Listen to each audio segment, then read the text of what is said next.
الناس ديال اكادير خارجين دايرين احتجاجات سلميه ماشي بالعنف، والسلطات جايب لهم السلطات كاع ما جبتهم العوازه جايبين لهم الناس المغاربه اللي بغاو يطالبوا على حقهم اصاحبي. حشومه والله الا ولينا كنشوفوا لا كرهتونا في هذا الوطن وعاش الملك.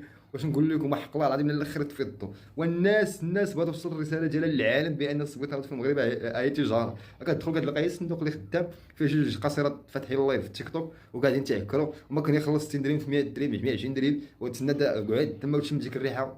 اللهم بارك. وكان يجي الطبيب شوف واش قاعد يوافق هو ولا خرج في شي لاعب الجولف ولا كاين في شي بلي ناف ولا شي ولا قاعد ماشي هادي في سالم تسنى في الطبيب يجي الدكتور يجي الدكتور فين هو الدكتور الطبيب وجه بقى تسنى تما تتوفى بنادم ما تمشي للسبيطار تمخزن عاد تتوفى عاد كيخون واحد الاعتداء على نفسه هو شخصيا. حيت بنادم ما عندهاش مساكن الله يكون في العوان باش تمشي تداوى في الكلينيك.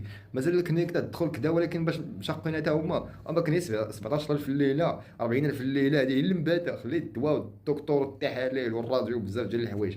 اما باش كتمشي للسبيطار ديال الدوله اللي هو ديال جلاله الملك اللي دايرهم الشعب دوك الاطباء ودوك السيكوريتي كاينين تما كيتاجروا في الشعب المغربي. راه خاص واحد المراقبه تكون راه ما كانش انا السلطات يديروا شي دور ديال بان هذا مريض وازين شي ربعه ويدخلوا به للسبيطار شوف السيكوريتي كيفاش بيتعاملوا معاه.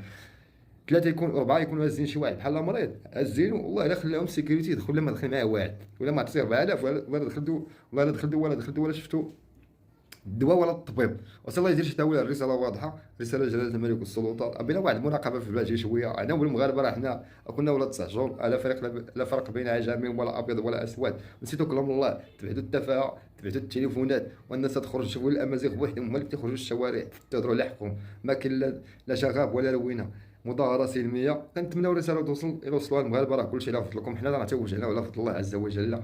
واللي فيما بغا توصل حنا راه كاملين مغاربه والله يدير شي تاول ما بقاش فانا وانا.